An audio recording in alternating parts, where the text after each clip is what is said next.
هرم خود روشلات د شر درێژ یا سووری de bûye bingehek ya şerê herê dijwar. û hat diyarkirin ku di va sê hefteyê dawî de zîdetirê 700 sivîl hatine kuştin.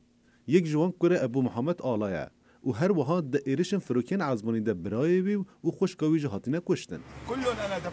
من همو هوالین می وشارتن وزن حال لاش کره خود گرم از هیوی دکم از وی ببینم و نزی هوالین می وشیرم وی دمی از دکارم سردان همویان بکم کاری وان هبول دیفر او دچونه فوتبال بلیزن تیما کوان هبولی همو هاتنه کشتن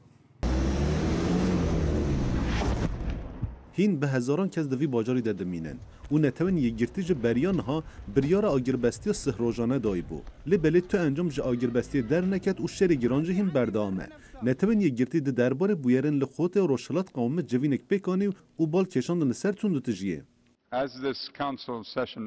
Di dema ku em vê civînê pêk dînin şerê li Sûriyê tê astek xirab. Tund û tîjîl seranserî wî welatî zêde dibe. Li goteya rojhilat rewş xirab dibe. Rejêma Sûriyê dibêje ew di şer de parastina sivîlan dike. Lê ew dirawan dike. Rewşa sivîlên xotê Roşilat roj bi roj ber bi xirabiyê kûrtir vediçe. Netewên yekgirtî û xaça Sûr çendîn cara hewl da ku alîkariyê bibin nav vê heremê. û roja dişemê cara yekem o konveyek girêkin xoteya Roşilat.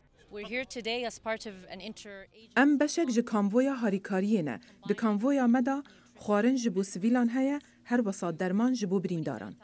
Di şerê hevsaliyê dirêj û dijwariyê Sûrî de bi hezaran kes bîne qurban.